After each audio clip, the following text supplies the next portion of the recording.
Olá! Nesta videoaula vamos tratar dos defeitos e vícios de produtos e serviços. Vamos aos nossos objetivos.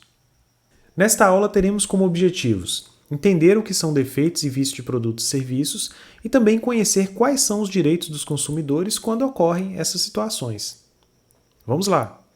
Normalmente os consumidores esperam que os produtos e serviços funcionem adequadamente e que se prestem efetivamente à finalidade que deles se espera. Os fornecedores, eles procuram produzir os bens e serviços adequados ao consumo. Procuram desenvolver produtos seguros, que sejam eficientes e que também sejam isentos de defeitos. Entretanto, eventualmente, alguns produtos e serviços acabam entrando no mercado com algum defeito e acabam causando lesões à saúde ou à segurança dos consumidores. Nós temos então talvez duas definições importantes. Primeiro, a gente entender o que é um produto com defeito e o que é um serviço com defeito. Então podemos dizer que um produto com defeito é aquele que não oferece a segurança que dele se espera quanto à sua apresentação, o seu uso, os riscos ou a época em que foi colocado em circulação. O serviço com defeito, por outro lado, é aquele que não fornece a segurança que dele se espera quanto ao modo como ele é fornecido, o resultado desse serviço e também os riscos que dele se esperam, a época em que ele é fornecido. As duas questões estão colocadas, o produto com defeito no artigo 12º e o serviço com defeito é tratado no artigo 14º. Certo, mas quem é responsável então quando há defeito nos produtos e serviços? O Código de Defesa do Consumidor é muito claro. A responsabilidade pela reparação pelos danos causados aos consumidores é do fornecedor dos produtos ou dos serviços, independentemente da existência de culpa.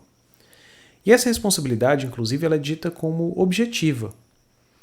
Isso significa que o fornecedor ele vai responder pelos danos causados aos consumidores independentemente da existência de culpa. A única exceção é o profissional liberal. No caso dele, a responsabilidade é subjetiva, ou seja, a reparação depende de se comprovar efetivamente a culpa. Está lá no artigo 14º, no parágrafo 4º. O Código de Defesa do Consumidor prevê 3 modalidades de responsáveis: o real, o presumido e o aparente. O real vai envolver o fabricante, o construtor e o produtor. O presumido, geralmente, os importadores. E o aparente vai entrar aquele comerciante, quando ele deixa de identificar quem é o responsável real. O termo fabricante ele vai ser o sujeito mais importante dessa sociedade de consumo, porque é ele que domina o processo produtivo através do qual os produtos chegam às mãos dos distribuidores, dos varejistas e depois chegam aos consumidores dentro da cadeia. Naturalmente, eles assumem a maior responsabilidade no processo. Se o produto ele tem mais de um fabricante, todo mundo vai ser solidariamente responsável pelo defeito e as consequências. E cabe, inclusive juridicamente, uma ação regressiva contra aquele de fato que deu causa ao defeito. Vai tentar se detectar quem é que provocou o defeito mais à frente. Mas todo mundo vai ser chamado a responder por essa colocação de um produto defeituoso no mercado. Todo mundo é responsável pela segurança. O produtor no Código de Defesa do Consumidor é basicamente aquele que põe no mercado os produtos não industrializados, um produto animal ou vegetal. E se esse produto ele passa por alguma etapa de processamento, por exemplo, limpeza ou embalagem, naturalmente esses outros envolvidos também estarão solidariamente responsáveis no processo. Temos também a situação do construtor, que é diferente um pouco do fabricante e do produtor. Ele desenvolve um produto no mercado imobiliário. O que pode acontecer nesse caso é um vício de qualidade, por exemplo, que pode ser provocado não só por material inadequado utilizado, mas também uma técnica utilizada.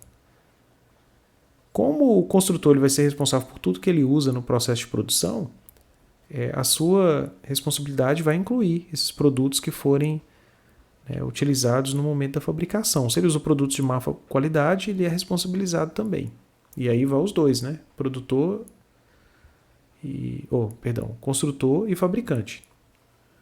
Temos também a figura do importador, no caso da modalidade de responsável presumido.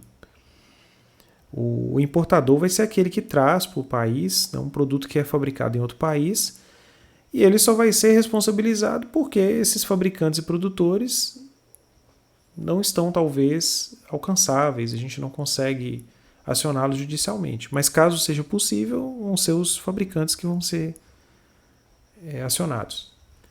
E aí, se o comerciante, por exemplo, ele vende um produto ou serviço que está sem rótulo, não dá para identificar quem foi o importador ou fabricante, ele que vai assumir, né, e vai ser responsabilizado pelo produto que é comercializado.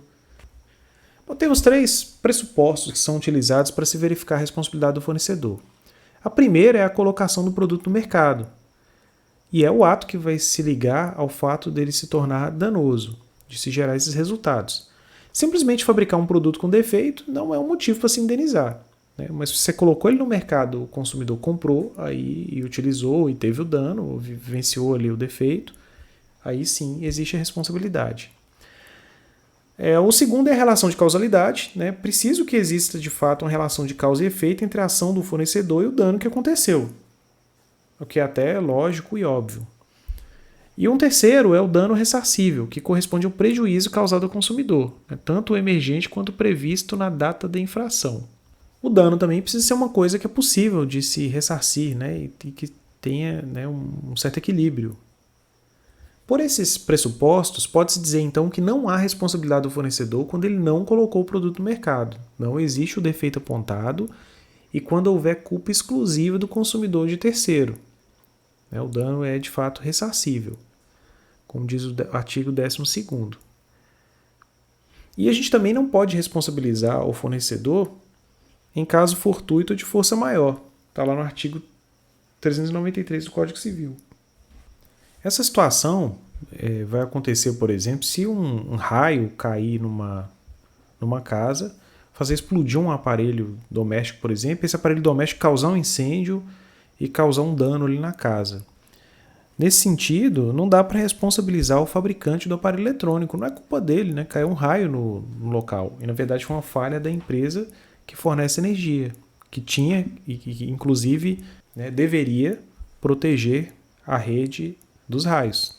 Bom, além dos defeitos, temos também os vícios de produtos ou serviços. Os vícios vão ser as anormalidades que, sem causarem risco à saúde ou segurança do consumidor, afetam a funcionalidade do produto ou serviço em seus aspectos de qualidade e quantidade, tornando eles impróprios ou inadequados ao consumo ou diminuindo seu valor.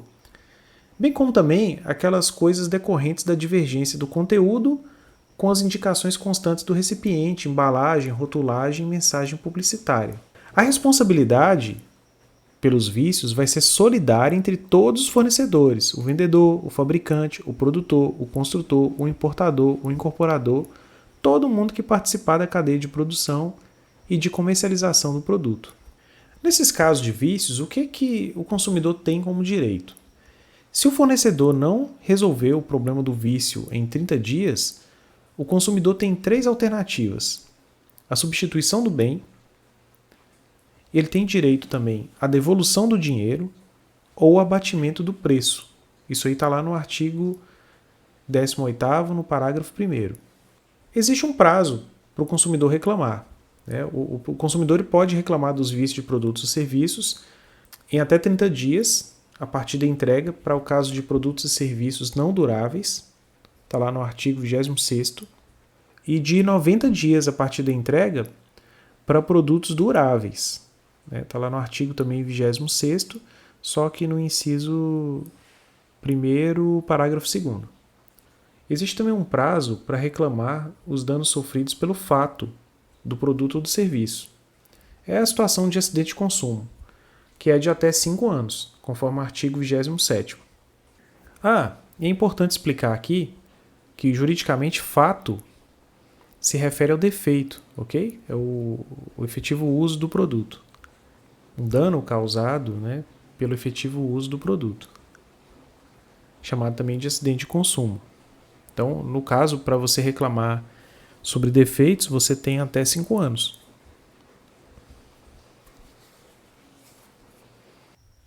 Nesta videoaula, vimos as situações em que ocorrem defeitos e vícios em produtos e serviços. E conhecemos também quais são os direitos dos consumidores quando ocorrem essas situações. Caso tenha dúvidas, entre em contato, estaremos à disposição para atendê-lo.